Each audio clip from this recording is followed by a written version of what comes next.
The night sky was veiled in a thin mist. Streetlights cast pale, yellow streaks of light that shimmered faintly on the wet pavement after a drizzle. The quiet suburban neighborhood was so still that one could hear the slow roll of tires over every pothole. A sleek black car glided through the darkness, and inside sat a woman lost in thought. Judge Maya Jefferson, 43 years old, a woman respected by everyone in the district court. She had just left a grand charity gala. The silver gown she wore still glimmered faintly under the streetlights as she leaned over the steering wheel. Her hair was neatly tied in a bun. Her deep eyes reflected fatigue mixed with pride. On the passenger seat lay an invitation embossed with gold letters, honoring the guardians of justice. Maya gently turned on the radio. An old jazz tune drifted softly through the speakers, as if trying to lull her into a rare moment of peace amid the tension of her legal life.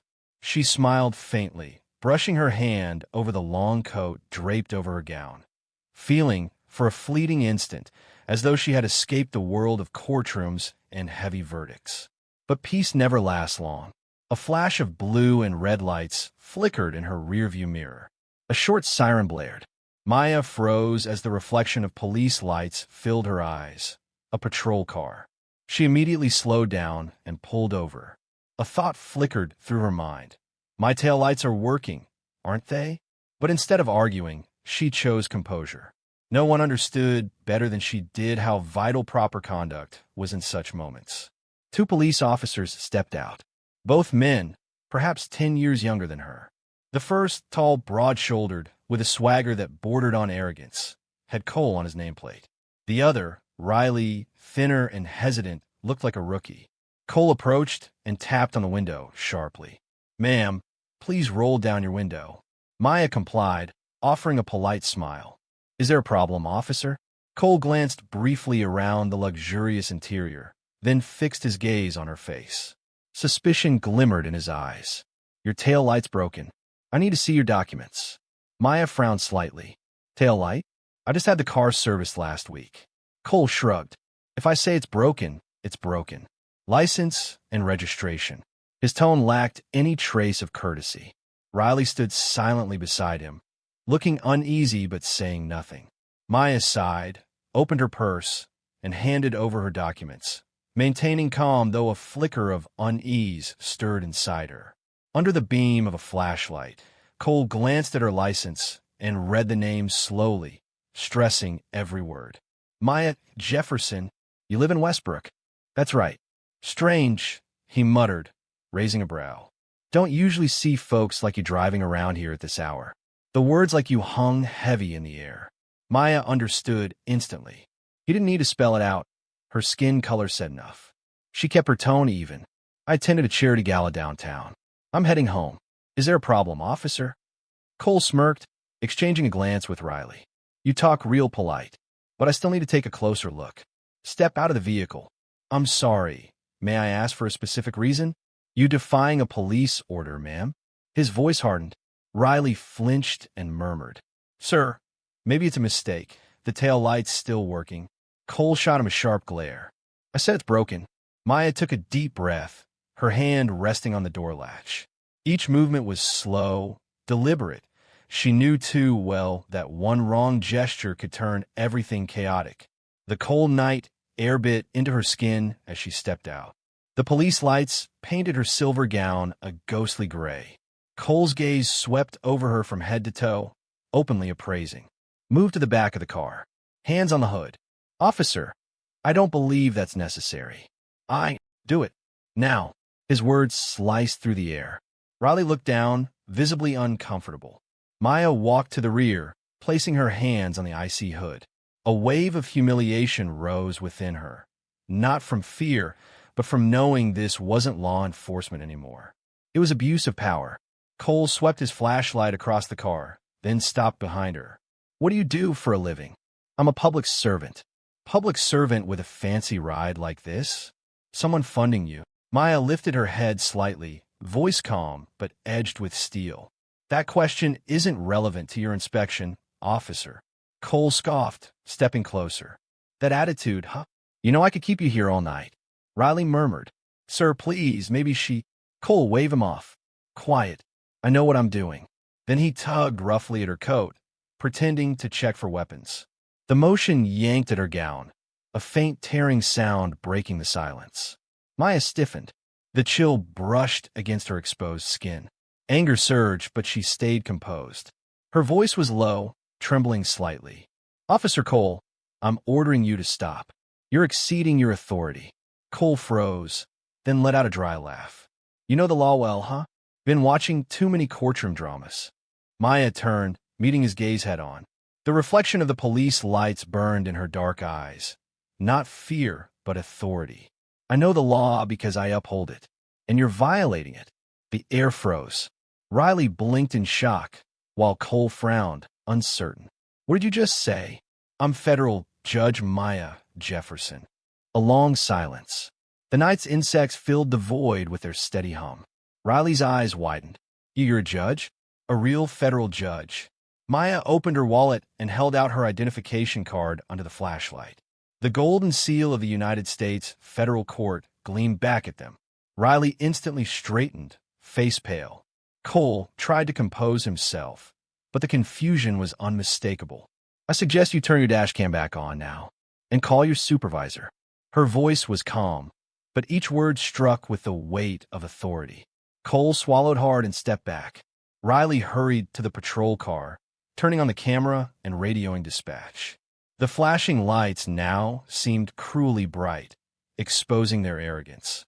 Maya stood still, adjusting her coat. The cold breeze stirred the torn edge of her gown. She watched the lights flicker, her face calm, but her heart heavy, not merely from the insult, but from the grim truth she knew. If she hadn't been a judge, if she were just another black woman, the night might have ended differently. In the distance, thunder rumbled faintly, as if justice itself were stirring. She whispered softly, almost to herself, justice doesn't live only in the courtroom. It begins with how we treat each other on these very streets. The roadside was silent, illuminated only by the flickering patrol lights that cast cold, trembling reflections across the asphalt. The once peaceful suburban night now felt taut as a drawn wire. Each gust of wind carried the damp scent of grass and tar. Maya Jefferson stood in that wavering light, unervingly calm. She had already handed over her driver's license and registration to Cole. Everything valid, clear, spotless. There was nothing suspicious. Yet he still lingered there, his face darkening, as if trying to turn an ordinary stop into something far more serious. Step out of the vehicle, Cole said flatly, his tone stripped of any courtesy. Maya tilted her head slightly. Excuse me, officer, but may I ask the specific reason for this? I don't see any lawful cause for you to ask me to exit the car when I've already provided all required documentation. Her voice was soft, yet every word measured with precision. It wasn't loud, but it cut clean through the quiet night, calm but razor-sharp. Cole raised an eyebrow, a crooked smile twisting across his sunburned face. You trying to teach me how to do my job? Maya said nothing. Her eyes remained steady. She had faced hardened criminals in the courtroom, sparred with the sharpest lawyers. Nothing intimidated her. But here, on a deserted road, between two armed men, she knew composure was her only shield. Riley, standing nearby, shifted uneasily. He could see Cole's patience thinning. Sir, she's not resisting or anything. Cole silenced him with a wave. I said step out. Don't interfere. Maya closed her eyes for a brief second. Then she opened the door and stepped out, slow, deliberate, as if walking on thin ice. Her long coat fluttered gently in the breeze, revealing flashes of her silver evening gown beneath the headlights. Cole stared at her, irritation clear in his eyes. Now raise your hands and face the car. I need to conduct a search. Maya froze. Clutching the edge of her coat, she replied evenly. I have nothing to hide, but I don't understand why a search is necessary. I've complied with every request. Cole stepped closer, his voice rising. Because I say so, you got a problem with that. I'm simply asking for a lawful reason. I believe every police action requires probable cause. Cole chuckled dryly, leaning down toward her, his tone mocking. You talk like you're in a law class. You think you're smarter than me, huh? Riley glanced at them, about to speak, but hesitated. The air thickened. The smell of power and prejudice hung heavy in the wind. Maya stood tall, refusing to flinch. Her voice was calm, deliberate. All I ask is to be treated with respect, officer. Cole raised a brow, stepping closer still. Didn't you hear me? Hands up. Maya hesitated. Her hands trembled slightly, not from fear, but from knowing that if she lifted them, her long coat might slip, exposing her bare shoulders and the delicate straps of her gown. In this setting, surrounded by two men, that would be a humiliation far deeper than any insult. Cole saw her hesitation and instantly misread it. I said, hands up. Before she could respond, he grabbed her coat and yanked hard. The sound of tearing fabric cracked through the night, loud and brutal, like a slap across her dignity. The coat slipped aside, revealing the torn seam of her gown beneath. The wind caught the fabric, chilling her skin. Maya stood motionless, frozen in place. For that moment, time stopped. Riley cried out, "Sir, what are you doing?" Cole spun on him, eyes blazing. "Shut up. I'm following procedure." Riley shook his head, his voice low but firm. "No, you're going too far." Maya didn't move. She didn't scream, didn't fight back, didn't even try to cover herself. Only her eyes, dark, deep, and filled with disbelief, reflected the flashing patrol lights. Not pain, not fear, but humiliation and disappointment. A part of her wanted to shout, not for herself, but for every person who had ever been treated like this, without power or protection. But she knew that shouting now would only make it worse. She took a deep breath. Her voice came out hoarse but steady. "Officer Cole, your actions are a violation of my civil rights." Cole sneered, a hint of menace creeping into his tone. "You sure know a lot about the law, huh? You think I'm scared?" Riley stepped forward urgently. "Sir, stop. Her tail lights are working. There's no reason to." Cole barked. "Quiet, Riley. I'll handle this my way." The wind grew harsher. The flashing lights painted the road in pulsing red and blue. Maya closed her eyes. In her mind, she saw the courtroom. The black robe, the bench, the symbol of justice she stood for every day. She had always believed the law was a shield for all. Yet now, that shield was being stripped away, not by criminals, but by those sworn to uphold it. Riley took another step forward, his voice trembling. "Sir, stop right now." I turned the dash cam on. "It's all being recorded." Cole froze, whipping his head around. Anger, then fear, flickered in his eyes. "You turned it on?" "Yes," Riley said firmly. "And if you keep going, I'll report this." The air went still. Only the sound of wind and harsh breathing remained. Maya adjusted her coat slightly, her voice quiet but unwavering. "I won't press charges for this, not yet. But remember this, officers, my calm does not mean weakness." Cole glared at her, veins standing out on his neck. "Who the hell are you to talk to me like that?" Maya met his stare without blinking. "You'll find out soon enough." The words were soft, but cold as steel. Cole stood frozen, speechless. Riley looked away from her gaze, perhaps realizing, in that moment, that the woman before them was no ordinary victim. The headlights shone directly on Maya. Her hair stirred gently in the wind. The torn edge of her silver gown glinted faintly.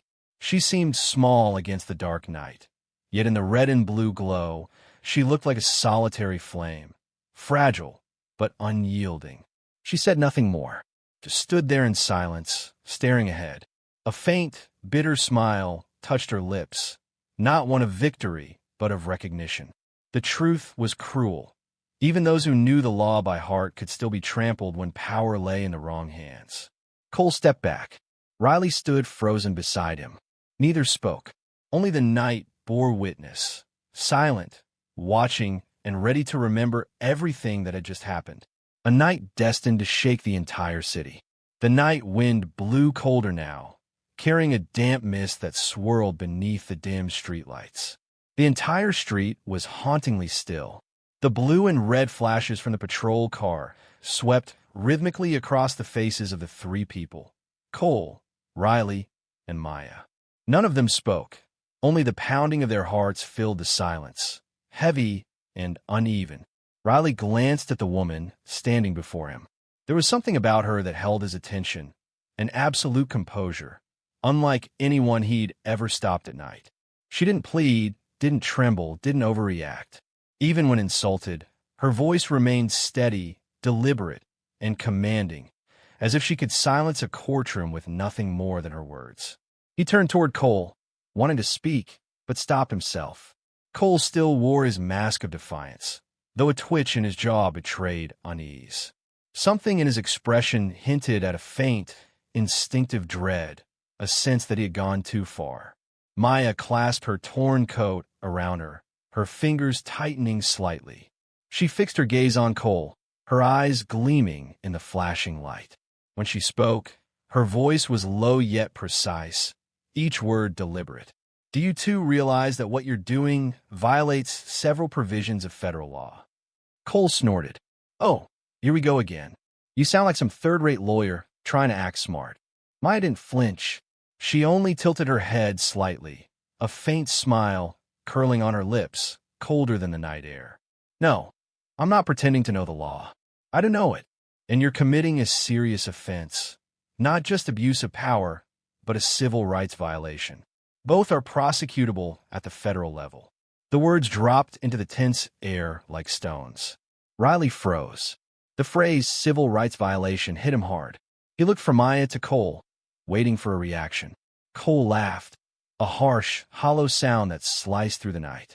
You threatening me now? Who do you think you are? Maya was silent for a moment. The wind stirred her torn gown. When she spoke again, her tone sank lower, calm, but resonant like a hammer blow. I'm not threatening you. I'm informing you. Cole frowned, glancing at Riley for support, but found none. Riley just stood there, his eyes wavering. He could feel it now, the strange imbalance between them. A sharp, poised woman against a man clinging to his fading sense of control. Then Maya lifted her chin slightly and spoke, each word deliberate and clear. I am Judge Maya Jefferson of the United States Federal Court. Silence. The world seemed to freeze. The wind, the lights, even the distant hum of insects gone. Riley's eyes widened, his mouth opening but no sound emerging. Cole stood rigid, his hand gripping the flashlight, trembling slightly. What? Cole stammered. You're saying you're a judge? Maya didn't answer right away. She reached calmly into the small handbag on her seat, pulling out a slim leather wallet. Her movements were firm, unhurried. When she opened it, the golden trim of her identification card gleamed under the flashlight, embossed with the words, United States District Court, Federal Judge. She held it up to their eye level, her voice steady. I presided over a federal trial this very morning. And now, I am standing here, being subjected to abuse of authority by two officers of this department on the very street where I live. Riley's mouth hung open. Shame washed over him, hot and suffocating. Fear mingled with guilt, and his stomach turned. He glanced at Cole, whose face had gone pale, his eyes darting in disbelief. Cole forced a crooked smile. I didn't know. I was just following procedure. Maya cut in sharply. What procedure authorizes you to grab a citizen, tear her clothes, and humiliate her without cause or evidence? Cole's jaw tightened. He had no answer. Riley bowed his head, hands clasped tightly. Judge Jefferson, I'm so sorry. I truly didn't know. Maya looked at him then. Her expression softened, though still heavy with disappointment. I believe you, Officer Riley, and I think you sensed something was wrong from the start. But remember, silence can be complicity. The words hit him like a slap. Riley swallowed hard and nodded faintly. Yes, ma'am, I understand. Cole tried again, desperation seeping into his voice. Listen, I didn't mean any disrespect. Maya's tone cut through him like a blade. Don't call me ma'am to hide behind your misconduct, officer. I don't need courtesy after humiliation. I need accountability. She stepped forward, the light glinting in her eyes, cold, unwavering. Your dash cam is still recording, isn't it? Riley straightened. Yes, Judge. It's been on since the start. Good, Maya said evenly. Because that will be the first piece of evidence in my complaint to the U.S. Department of Justice tomorrow morning. Cole's mouth opened, but no words came out. His face was ashen, sweat mixing with the fine drizzle that had begun to fall. The cold rain dotted his uniform, each drop heavier than the last. Riley slowly removed his cap, his voice breaking. "I'm sorry, Judge Jefferson. I'm truly sorry for not stepping in sooner." Maya nodded faintly, meeting his eyes. "Do you know something, Officer Riley? When you stay silent, you're not protecting your superior. You're protecting a system, one that allows people like me, whether judges or ordinary citizens, to become victims." Riley lowered his head. He couldn't speak. Cole's voice cracked suddenly. I didn't mean to. I just thought." Maya's gaze hardened. "You thought I was what? A lost woman in a rich neighborhood? A suspicious black woman in a luxury car? What you thought wasn't truth. It was prejudice. And prejudice, Officer Cole, can kill." The rain intensified, tapping hard against the car roof. Cole stared at her blankly, every word piercing deeper than reprimand. They struck at his conscience. Riley stepped back, exhaling shakily. Maya adjusted her torn coat, turned toward her car, and spoke without looking back. "Justice isn't only carried out in the courtroom. It begins with how you treat a stranger on a quiet street at night." The car door shut. The sleek black vehicle started, rolling slowly into the rain, leaving the two officers standing frozen in place. Riley looked at Cole, his colleague's head bowed, rain and sweat streaming down his temples. Neither spoke. Only the dash cam's blinking light remained, faithfully recording every second of silence. The evidence of a bitter lesson they would never forget. The story exploded overnight. The next morning, Maya Jefferson sat silently in her living room, staring at a cup of cold coffee on the table as her phone rang endlessly. Her court clerk, old colleagues, reporters, everyone wanted to know what had really happened on Lexington Avenue at 11:30 the previous night. The dashcam footage from Officer Cole's patrol car had leaked online. Within 2 hours, it was on every major news site's front page. Federal judge abused by police in midnight stop. Maya watched herself in the video, her hair neatly tied, her face calm, her voice controlled until the very end. But when Cole yanked her arm, tearing her coat and exposing the ripped edge of her gown, she just stood there, speechless. That image shocked the nation. That morning, the Department of Internal Affairs held an emergency meeting. The state police chief, a man who had once dined with Maya at government events, bowed his head as he read the official statement. "The behavior of Officer Cole is completely unacceptable. Both officers have been placed on administrative leave pending investigation. The department is committed to full transparency and accountability." His voice trembled when he said her name. Reporters crowded in, shouting questions. Why was a woman of color treated this way, even when she was a federal judge? Maya turned off the TV. She didn't want to hear anymore. The house fell silent again, filled only with the ticking clock and the pale morning light filtering through the curtains. 3 days later, headlines began calling her the judge who was humiliated and stood tall. Crowds marched in the streets with signs reading, "Justice for Maya, justice for all." Civil rights organizations demanded reform of police authority. National news channels replayed her image again and again. A woman standing tall under flashing lights, eyes filled with quiet defiance. But for Maya, each replay twisted her heart tighter. She didn't want to be a victim, nor a symbol. The memory of that night, being treated like a criminal, the cold hand of authority on her arm, the blinding headlights, lingered. Every time she closed her eyes, she still heard Cole's voice. "Hands up! Step out of the car!" Cole, once proud of his iron discipline, now sat in an interrogation room, sweat soaking his collar. Before him, the monitor played back the footage that had ruined him. "Do you have anything to say for yourself?" the investigator asked. Cole swallowed hard. "I was just following procedure." "What procedure allows you to tear a cooperating woman's clothes?" Cole said nothing. There was nothing left to say. Riley, the silent partner that night, resigned. Before leaving, he sent Maya a short email. "I can't undo what happened, but please know, I'm ashamed I didn't stop it." Maya read it that night. She didn't reply. A single tear fell onto the keyboard. A week later, a public press conference was held at City Hall. The police commissioner, an older white man with silver hair, stood before cameras and read an official apology. On behalf of the entire department, I offer our deepest apologies to Judge Jefferson. We are committed to learning from this incident to ensure it never happens again. Maya attended, dressed in a charcoal gray suit. She didn't speak throughout the session. When a reporter asked, "Judge Jefferson, do you forgive them?"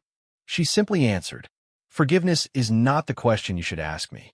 Ask instead how this system will change so that no one ever has to beg for forgiveness again." That line was quoted everywhere. Yet behind a flash of cameras, Maya endured sleepless nights.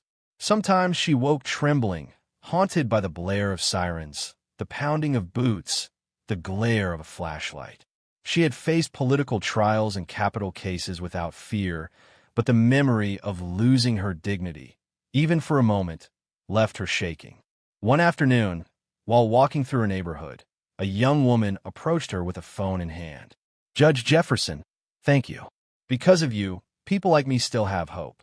Maya smiled faintly, though her heart sank. The girl didn't know. Maya didn't want to be honored for surviving humiliation. She wanted to live in a society where no one had to suffer it to be seen. Weeks later, the Department of Internal Affairs released its findings. Cole was fired and stripped of his badge. During a closed disciplinary hearing, he spoke softly. "I didn't mean to. I just thought she looked suspicious." Maya sat across from him, no hatred in her eyes, only quiet sorrow. "You thought I was suspicious because I'm a black woman driving late at night, didn't you?" Cole didn't answer. She rose to her feet, her voice calm but cutting. "I don't want your life destroyed. I just want you to remember this feeling, the moment when your own power betrays you." The media frenzy slowly faded, but Maya couldn't return to her old life just yet. She began attending judicial reform conferences, speaking to law students and people wrongfully arrested. She spoke sparingly, but every word carried weight. "I am a judge, but that night, I was just a woman suspected because of her skin color. If the system can do that to me, it can do it to anyone." Letters poured in from across the country, from strangers sharing their own stories of injustice, some only a few lines long. "Thank you for speaking for us." Maya read every one, and a quiet resolve grew within her. She would not let this become just another media scandal. It would be the beginning of change. One morning, in her federal office, she gathered her colleagues. "We need a mandatory training program for police about conduct, civil rights, and unconscious bias." A colleague asked, "Do you really think they'll listen?" Maya replied, without hesitation, "If they won't listen to a judge, who will they listen to?" Sunlight streamed through the window, glinting off the silver scales of justice on her desk.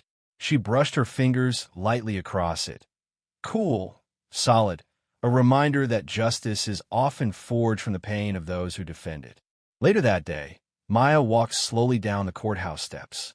Across the street, a cluster of reporters waited. She didn't turn away. She stopped, faced the cameras, and said firmly, "I'm not a victim. I'm a citizen. And every citizen deserves to be treated with dignity, no matter who they are, where they are, or what time of night it is." For a moment, the entire square fell silent. A gentle wind stirred, scattering yellow leaves across the gray stone steps. And in that instant, Maya Jefferson was more than a judge. She was the voice of millions who had once been silenced. The hearing was held in the Washington state capitol, beneath its towering white dome and the marble steps that had witnessed countless historic debates. Today, the Grand Hall was packed. Journalists, lawyers, students, activists who once marched for justice, and even rows of uniformed police officers. In the front row sat Judge Maya Jefferson, quiet and composed in a simple black suit. No makeup, no insignia, just a woman with eyes deep enough to silence a room when she finally stood. Before her was the wooden podium fitted with a microphone, surrounded by the blinding glow of camera lights. Behind it, a banner read, "Committee for Judicial Reform and Police Accountability." The moderator nodded. "Judge Jefferson, the floor is yours." Maya walked to the podium. The click of her heels echoed with steady precision, each step falling like punctuation against the cold stone floor of history. She lifted her gaze to the audience, noticing, in the back row, a middle-aged black woman gripping her son's hand tightly, eyes full of hope. On the opposite side, a cluster of police officers sat upright, their faces caught somewhere between respect and unease. Maya drew a deep breath. Her voice was low, resonant, and deliberate. I was treated as if I were nothing, until my titles saved me. A ripple of murmurs spread through the chamber, then faded into stillness. But justice cannot be a garment reserved only for those with titles. If this system respects position more than people, then it has forgotten the true meaning of fairness. She paused, letting her words settle like heavy stones in the silence. I was fortunate. I had power, a camera, and a voice. But how many others, those without cameras, without anyone to speak for them, have been treated as I was, or worse, and never even heard an apology? Several people lowered their heads. A young female officer in the back discreetly wiped away tears. Maya continued, her tone growing firmer. I do not wish to turn my humiliation into vengeance. I want it to become a lesson, one that helps make this system right again. Justice is not about punishing those who fail. It is about preventing failure from happening again. She raised a folder in her hands. Today, I present the Jefferson Initiative, a national mandatory program for all police officers, education on racial bias awareness, civil rights, and checks on the use of power. On the large screen behind her, the proposals appeared in detail, bullet points, charts, implementation plans. This was not an emotional plea. It was the blueprint of reform. I want every officer, before placing a hand on a weapon, to first place a hand on their heart, and remember that their duty is to protect people, not to categorize them. The hall erupted in applause. It went on, not merely in admiration of the speech, but in recognition of something deeper. She had spoken not with anger, but with grace and courage. That evening, headlines filled every outlet. Judge Jefferson. Justice has no color. The Jefferson Initiative, a historic step toward police reform. But when the lights dimmed, Maya returned to silence. That night, she stood alone in her office, gazing out over the city through the glass window. The faint glow of distant headlights brushed across her face, reminiscent of that fateful night. Her eyes drifted to a new coat hanging over her chair, the replacement for the one that had been torn. It stood as a symbol, not of concealment, but of healing, proof that she had risen beyond the wound. The next morning, Maya returned to the federal courthouse, where she hadn't been for weeks. The heavy wooden doors swung open. Court staff stood and greeted her. "Welcome back, Judge Jefferson."